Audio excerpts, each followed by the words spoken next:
Welcome to Tash Talks Soul. Hi and welcome back. In this episode, on the back of the last one, I want to talk about the importance of faith.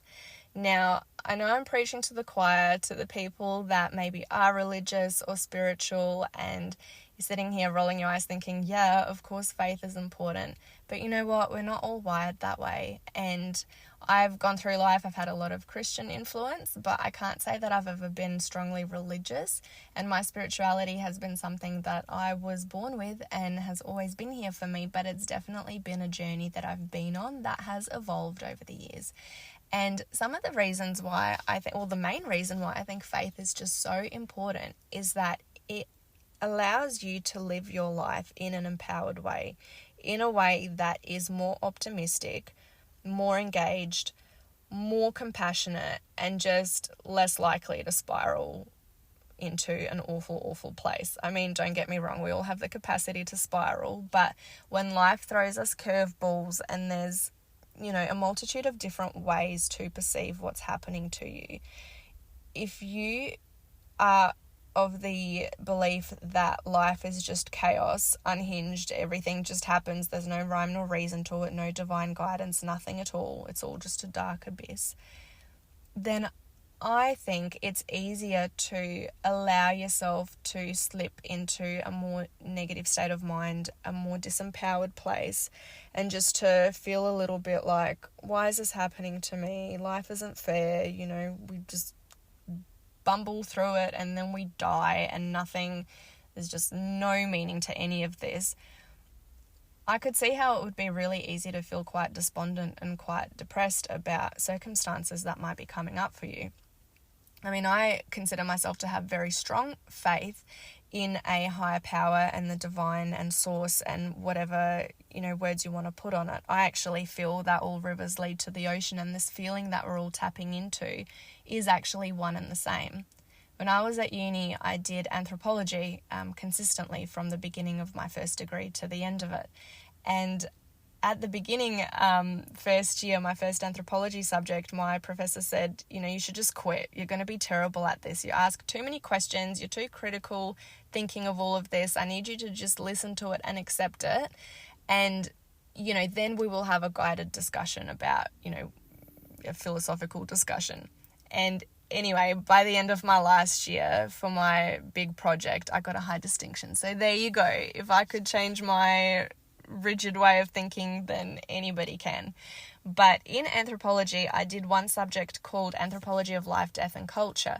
And in that, we spoke about religion or a spiritual experience. And I could be getting this completely wrong, but this is my takeaway all these years later. So I'm going to run with it because it serves this example, is that you might have had a tribe in Africa or a tribe in a forest somewhere. And one of the people from that tribe, from that community, wandered off and got lost and maybe found a mushroom. They were hungry, ate the mushroom, and had a psychedelic spiritual experience. For them, they might have felt that everything is one, part of a whole, that there's a higher power, that there's a divine plan, everything is interconnected, and they might have processed that experience and said, wow, that was something special. So they went back to their tribe and said, hey, I had this incredible experience and this is how I reached it. And then they all go and find that mushroom and eat it, and they believe that that's the only way to have that experience. Whereas in another tribe somewhere, they might have walked off and got hungry and ate some bark of a tree and then had a profound spiritual experience. And for them, they believe that that's the way to achieve that state. For others, it might be induced through trance or chanting or dancing, rhythmic, almost getting into a hypnotic state, into an altered state of consciousness, and accessing the divine in that way. And for them, that is the ritual that they then implement and use to achieve their connection with the divine. And each tribe, each group thinks that their way is the way to access it. They might not necessarily be thinking that, there are other ways. I'm sure you can draw the parallels of what I'm insinuating here between the way that in modern society we speak of our connection to the divine, and a lot of groups say that this is the correct way or that's the correct way. And I'm not going to get into semantics here, but all I'll say is that I personally feel that all rivers lead to the ocean being divine, source, God, universe, angels, whatever belief you subscribe to, that feeling of something more, something bigger than ourselves, that unity, that oneness, that love. I believe that's the proverbial ocean in this example. And so I found that going through life having strong faith has allowed me not to spiral as much as what I would have.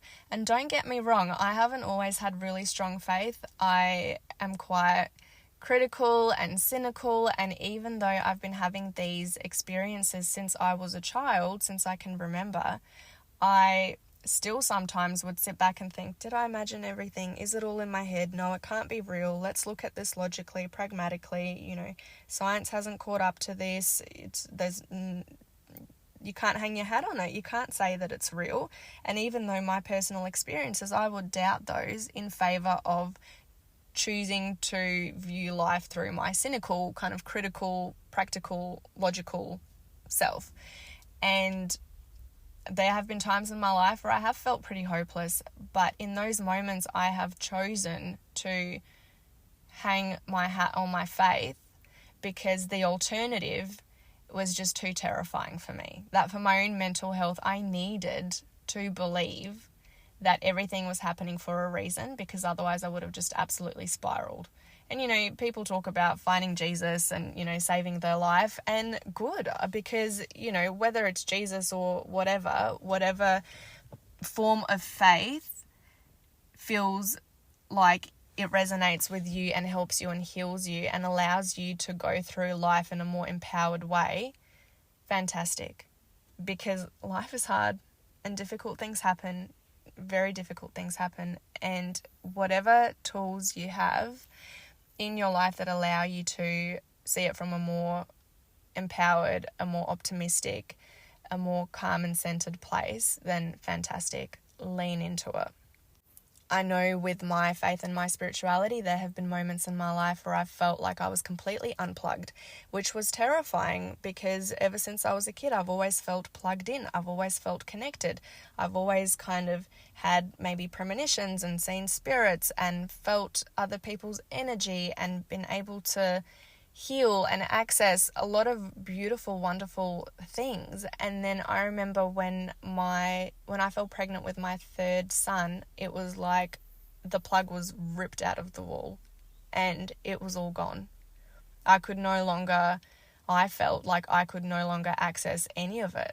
I thought, oh my God, this is terrifying. Is this what it feels like to just live life like a regular person and just be spiritually directionless? And it was really scary for me, because it was just so different to how I was used to living my life. But it felt like it was just a tap that was switched off, cut off. I was kicked out of that experience, and it was so scary. I was terrified about what that meant for my life, and that was a difficult time. And then my son was born and I had health issues, and it was just really scary to not feel plugged in. I still retained my faith, but it was more intellectual rather than integrated, and feeling it in my bones and really feeling like I really was held and supported and provided for by the universe. It was a really scary time.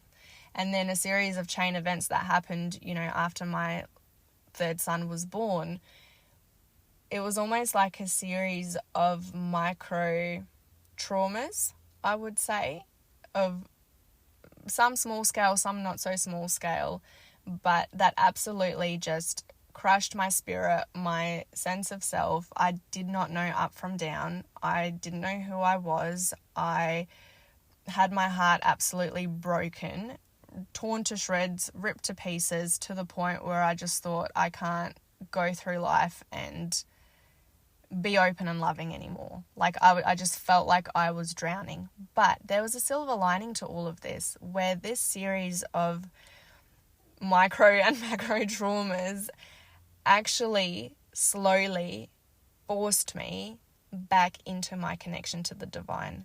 And before I knew it, I had no choice but to turn to my faith. I had no choice but to turn to my spirituality, just to try and salvage what was left of me. And in doing so, by hitting, well, I don't think I hit rock bottom. I think that I could have gone much, much further. I don't know if that's a good thing or a bad thing. But because of those experiences, I cultivated my faith once again, and it became even stronger. I'm not saying that you have to struggle to find your faith. Absolutely not. Everything's a choice. But in those moments, that path that I was on, I chose to see as a silver lining that brought me back to my faith. And now I feel even more connected than before, which is a beautiful, wonderful experience. I feel like I'm even more aligned on my soul path now, and my connection to myself, not only my human, mental, emotional, ego self, but also my higher self, my spiritual self. And I feel like more than ever, I can look at my life and see things clearly, really see where my work is, where my path is, what my focus needs to be. And even though my day-to-day may feel confusing and uncertain, definitely, and at times I do feel empty and like I'm not sure what my next step is, because I've regained that strength of faith, I'm able to go through my day in a relatively content state. I still have difficult days, for sure, we all do, we're all human. It's absolutely crazy to think that, to expect that we can live our life and live every single day in this state of ecstatic, pure bliss and joy. It's just unrealistic. But the more we strive, I think, to view things in an empowered way, the better I think we can just enjoy our life experience. And if having strong faith gets you there, wonderful. Food for thought. I'm not trying to push anything on anyone, but just sharing my experience of why faith has been so important to me. I feel like it's really gotten me through, and I hope that if you have a strong faith, that's been able to get you through. And if you don't have strong faith, then I hope that you have other tools in your toolkit, in your emotional toolkit, to look after yourself and to have an empowered outlook on life and be optimistic and positive and really feel like you're thriving. I'm not saying faith is the only way to do this, but I just wanted to talk about it as being one of the tools that we could have. So, something to think about. We are spiritual, energetic beings. I do feel we're all connected, and whether or not you identify with a particular faith or spirituality as a whole as a concept, or whether you just have so much love in your heart for humanity and the people around you that's what gets you through, hey, all rivers lead to the ocean, right? Hope you have a wonderful day. Bye.